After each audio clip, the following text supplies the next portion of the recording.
নমস্কার বন্ধুরা, সিরিয়ালের 7 কাউন্ট চ্যানেলে আপনাদের স্বাগত জানাই। আজকে এসআইটি বেঙ্গল নিয়ে বলবো।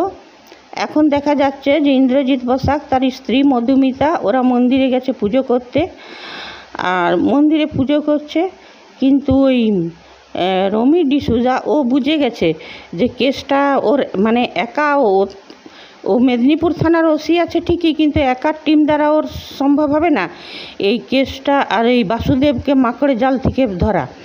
কারণ বাসুদেব মেয়েদেরকে কখনো বিয়ে করে, ওদের গয়না সম্পত্তি সব লুটে নিয়ে যায়, কখনো কোনো মেয়েকে বিয়ের নাটক করে নিয়ে তারপরে তার ঘনিষ্ঠ মুহূর্তের ছবিগুলো ভাইরাল করে ব্ল্যাকমেল করে টাকা চায়। এমনি ওইটাই ওর ধান্দা, মানে এটা একটা মাকড় জাল আর কি। এইগুলোই তো নন্দিনী সেন বুঝে গেছে যে একার দ্বারা এটাই স্পেশাল ক্রাইম ব্রাঞ্চের সাপোর্ট লাগবে।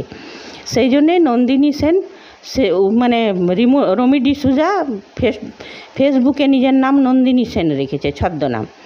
তো এখন ফলো করছে, বুঝেছে স্পেশাল ব্রাঞ্চের যে হেড আছে DCP deputy commissioner of police Indrajit Basak, তো তার সাথেই কাজ করতে হবে, তারই হেল্প লাগবে।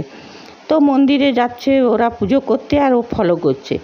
তারপরে পাপাই মন্দিরে যখন গেছে পুজো করে, তখন পাপাই বলছে যে বাবা আমি জল খাবো। তো তখন বসাক বললেন যে দাঁড়া, এখন পুজোটা হয়ে যাক তারপরে। বলছে বাবা আমি টয়লেট যাবো। বলো পুজো হয়ে যাক তারপর। বলছে না না না, আমি এখনই যাবো, আমার জোরে পেয়েছে। তো বললো ঠিক আছে যাও। তারপরে বাইরে যে পুলিশরা ছিল আরও বললো যে আমার ছেলে বাইরে গেছে, ওকে দেখবে। এখন পাপাই কি করেছে, দেখতে দেখতে সেই ওই যে বাসুদেব এখন তো প্রতীক নাম নিয়ে একটা অন্য মেয়েকে বিয়ে করছে মন্দিরে, সেইটাই দেখতে লেগেছে। এরা এদিকে পুজো হয়ে গেছে, এখনও পাপায়ের পাত্তা নেই। ওর মাও চিন্তিত, তো বললো দাঁড়াও আমি দেখে আসছি। তো দেখলো, তো দেখছে যে যখন জিজ্ঞেস করলো যে পাপাই কোথায়, তো পুলিশ অফিসার বললো ওই তো গণেশ মন্দিরের সামনে। এসে নিয়ে দেখছে যে হ্যাঁ পাপাই বিয়ে দেখছে। তারপর দেখছে কেউ ওকে ফলো করছে। তারপরে ফলো করতে করতে ধরলো, বলে এই তুমি ফলো করছো কেন আমাকে? তখন বলছে যে তখন ওই রমি ডিসুজা নিজের ছদ্ম গোঁপ দাড়ি এই গোঁপটা খুললো। তারপরে বলল যে তখন বলল যে মিস নন্দিনী সেন। তখন বলছে আপনি কি করে জানলেন আমি নন্দিনী সেন? বলে আপনার জুতোটা আমি দেখেছিলাম বাইরে খোলা। তারপরে বললো যে ও বলে দিল যে আমার নাম রমি ডিসুজা, এমনি এমনি কেসের জন্য স্যার আপনার সাহায্য দরকার। তা করতে মধুমিতা ওনার স্ত্রী বসাকের স্ত্রী এসে গেলেন। বললো এই তো ম্যাডাম এসছে, ম্যাডামকে তো আমি চিনি। তো তখন বললো যে আপনার মনে পড়েছে কালকে মানে মেদিনীপুরে? তখন বললো হ্যাঁ হ্যাঁ মনে পড়েছে। নিয়ে তারপরে ওরা হাত মিলালো, প্রসাদ দিল। তারপরে দিন দেখা যাচ্ছে থানায় নিয়ে গেল ডিসিপি ওই ইয়েকে নিয়ে, সবারই সাথে পরিচয় করালো, ওই দেবুর সাথে।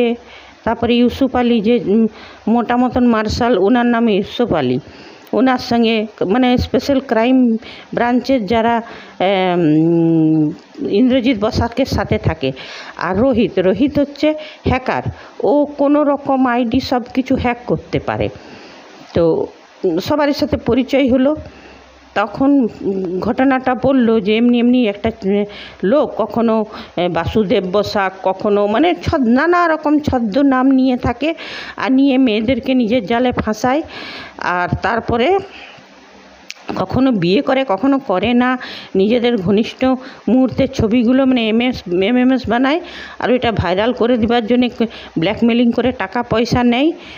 তখন দেবু বলছে হ্যাঁ এইসবই ওর ধান্দা, ওকে ওই লোকেই খুঁজতে হবে।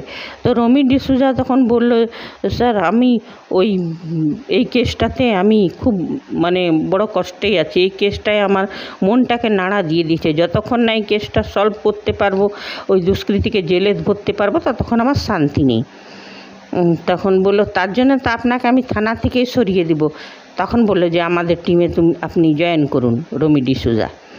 তখন তারপরে সে রমি ডিসুজা সঙ্গে সবারই আলাপ করছে। তো দেবু বললো স্যার এই এত বড় ইসের লোক শহরে তো খোঁজা মানে ঘাসের মধ্যে ছুঁচ খোঁজা, ওই লোককে নিশ্চয়ই ওর যেমন চালের মধ্যে কাঁকড়কে খোঁজা।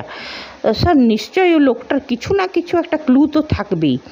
তখন মনে পড়ে গেল রমি ডিসুজা কি নীল গোলাপ, ওই লোকটা নীল গোলাপ খুব পছন্দ। তো ইন্দ্রজিৎ বসাক বলল নীল রং তো আমারও খুব পছন্দের। তো বলছে স্যার নীল গোলাপ মানে যে মেয়েদেরকে গিফট দেয় সেটাও নীল থাকে, ওর যে রুমালটা ইউজ করে সেটাও নীল। এখন দেখা যাক কি হবে। আর পাপাই কিন্তু দেখেছিল, এবার দেখা যাক পাপাই নিজের বাবাকে কিছু বলে কিনা, ক্লু দেয় কিনা, এটাই দেখার। আর এইদিকে যে মেয়েটাকে বিয়ে করে নিয়ে পরে ও নিয়ে গেছিলো ফুলসজ্জা মানাচ্ছিল, মেয়েটাকে ঘুমের ওষুধ খাইয়ে ঘুম পাড়িয়ে দিয়েছিল ওই বাসুদেব উর্ফে প্রতীক, ওই বদমাসটা, সে কিন্তু ওর বাবাকে ফোন করে বলছে যে আমাকে 20 লাখ টাকা দাও, নাহলে তোমার মেয়ের এইসব ছবিগুলো আমি ভাইরাল করে দেবো। ওর বাবা বলছে যে আমার কাছে টাকা নেই। বলছে কত আছে? বলছে 8 লাখ। বলছে ওইটাই দাও, নাহলে ভাইরাল করে দেবো। ওর বাবা তো বেচারা বসে পড়েছে চিন্তায়। তারপরে আবার ও আবার একটা অন্য মেয়েকেও ফোন করেছে, হ্যাঁ, অন্য মেয়েটা মানে ওকে আগে থেকে ব্ল্যাকমেল করছে। তো ওর কাছে নিজের নামটা বিক্রম বলেছে।